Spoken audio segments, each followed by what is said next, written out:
24 hours a day, 7 days a week, tells lies, especially when it comes to war, and totally supports Israel. It's very frustrating because there's really a machine of disinformation on the other side, which I don't think represents the Palestinian mainstream. I don't think it represents the Muslim mainstream. I just think it's very well organized. It's very well funded, in my opinion. And like I said, I feel if we don't fight this, the problems are going to be impossible to solve. By problems, I mean peace, advancement of minorities in Israel, things like that. Oh, what's the new weapon of choice in the Gaza conflict? Rockets, terror tunnels? Nope. Social media. These platforms have been flooded with conflicting opinions, graphic images, and information since Israel's offensive in Gaza began back in July. It's an online war of words, and it continues even now that a ceasefire is in place. Palestinians and advocates are using Facebook and Twitter to counter the mainstream narrative of the Gaza crisis. When it comes to conventional platforms, neither Israel nor Palestine is exactly a shining example of an open and fair media system. According to Reporters Without Borders, Israel ranks 96 of 180 countries for press freedom, while Palestine comes in at 138. To be fair, the United States is 46th. There is more than enough blame to go around. Returning to On Point to give his take on the Gaza media spectrum is lawyer and international relations expert Philippe Assouline. So, Philippe, let's start with social media. What do you make of the hashtag revolution we've seen in the past few months? Well, thank you for having me. It's a very, very important subject. I'm happy you bring it up. The social media war is becoming, in my opinion, one of the central battlegrounds, as you said at the beginning.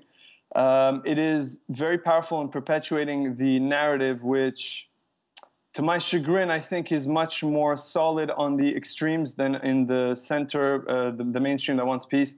The Palestinians have been, I wouldn't even say the Palestinians, it's anti-Israel advocates have been using social media to push a narrative of absolute victimhood on the Palestinian side. They use emotional triggers that everybody has in their repertoire. So to some people, it's apartheid.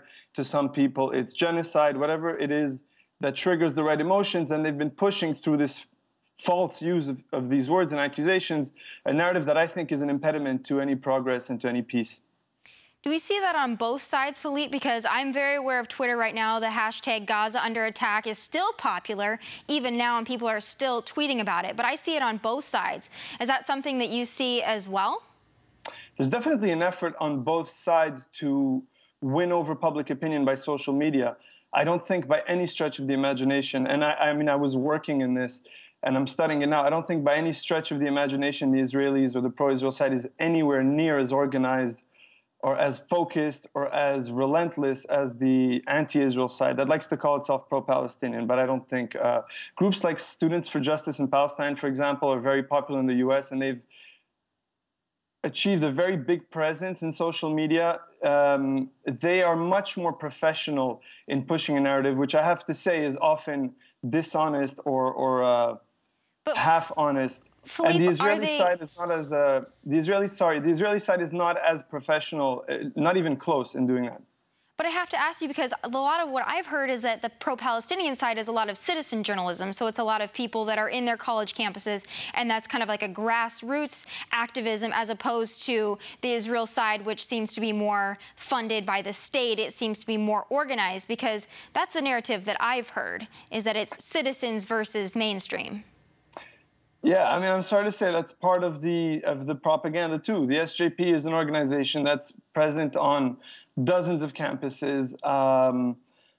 You look at Palestinian peace negotiators, even Yasser Arafat, and you see how they're launching the buzzwords to be used. This idea that it's grassroots, and then you see the same thing, I apologize for that, you see the same thing happening on every campus, almost everywhere in the world, belies that notion. I've worked on the Israel advocacy side. I never saw a cent. There's some NGOs where some people make small salaries. There for a while I was hired, but there was almost no coordination with the state. It's really a response, and people like treading water trying to answer what is a very, very developed and focused and professional campaign from the Palestinian side. I have to ask you then, what do you say to claims of the Zionist internet trolling? Because that's something that I've heard about a lot. Do you think that there's any type of censorship online from your side? You mean censorship by Israel of people on the internet? More, the Zionist trolling is really what I want to get to the heart of, because I've heard a lot of claims of this, and I just wonder how you respond to something like that. I've been called a Zionist troll. I'm not sure what it means. Zionist means people who support the state of Israel, and troll, I guess, means anybody who disagrees with the narrative of casting Palestinians as absolute victims. I'm the child of refugees from an Arab country. And the idea that I would be wallowing in victimhood is something very far from my experience, because my parents never even told me why they had to leave Morocco, why they had nothing left, and why our whole community was somehow uprooted. The idea was to look forward and try to build. Now there's this narrative that tries to cast Palestinians as absolute victims no matter what. And anything that comes to interfere with that is smeared with some kind of a name that people don't really understand. So Zionist troll sounds scary, taps into some conspiracy theories. I can tell you that there is absolutely nowhere near the level of organization or even focus on propaganda on the Israeli side that there should be. You look at Philippe, ISIS. We'll leave it at that, because the social media game, we're going to move to more conventional media now. Now, I have to ask you, Sure. just as far as our media here in the West, do you think that there's any biases that you've noticed? Because a lot of people say that we seem to be pro-Israel through and through. The American population is pro-Israel, and I think they should be very proud of that. Israel stands for the right to be an individual, to be different, to be Christian, to be a feminist, to be an atheist in the Middle East. America is supporting Israel because it's the right thing to do, and they should be very proud of that. However, in the last 30 years, I would think since Edward Said, there's been a systematic campaign to push this narrative of Palestinian absolute victimhood. And it seeped into the media, and I would say that from the 90s, I've been watching closely since the mid-1990s when terrorism really started to explode on Israeli streets. That's when Hamas made its name in suicide bombings. The media has been very, very good at humanizing the Palestinian side to the extent that it doesn't even fairly portray the conflict.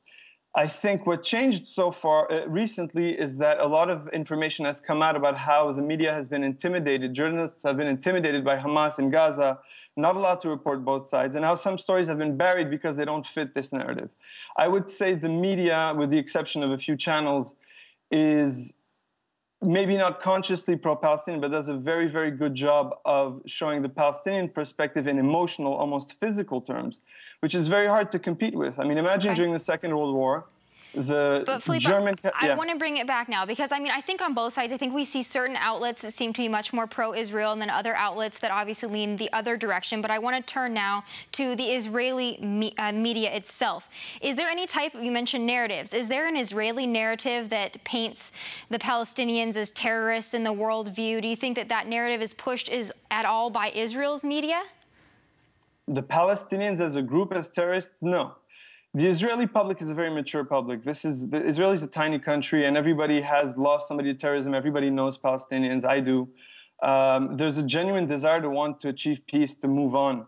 But there is no naivete about what Hamas stands for, like what ISIS stands for, like what Al-Qaeda stands for. So from that perspective, there's no illusion that terrorism is not what it is. There's a desire by certain groups that have a lot of support to kill Jews. It's in their charter to kill Christians eventually, to attack America. There's no naivete about that, but there's definitely not a narrative of dehumanizing Palestinians. On the contrary, I know you read those rankings at the beginning about the press, but I hope you get a chance to go to Israel and watch it one day yourself. It's one of the most vibrant, critical presses in the world. I think that's part of Israel's strength, to look in the mirror and say, what can we do to improve? And the press is instrumental in that. And I think that, I mean, obviously they do rank decently high. I mean, it was 96, we're 46th in the United States. So it's not that their media is horrible, but I think all media can probably stand to be a little bit more open and a little bit more fair. But I have to ask you, do you think Israel shies away from publicizing the casualties on the Palestinian side as far as civilians go? No, I mean, I was just in Israel. I came back 3 days ago. The people are wounded almost as much for what they suffered as for what they saw the Palestinians suffering. Israel's a society that loves children, it loves life, and to watch people die, even though you know the context, even though you know Hamas is placing civilians in danger and using it for propaganda purposes, is very, very painful. And I don't think there's at all an effort to hide that. On the contrary.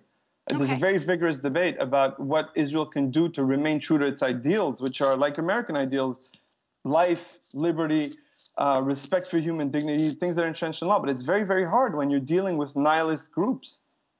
Well, we hope that we can keep moving towards peace. And I think everybody, like you said, I think Israelis and Palestinians, the core of the people, everyone really does want peace because no one wants their children to be blown up or to be hurt.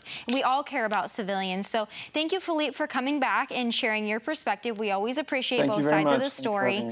And coming up, they have their hands in everything from drugs to illegal mining and even the lime trade. Money talks.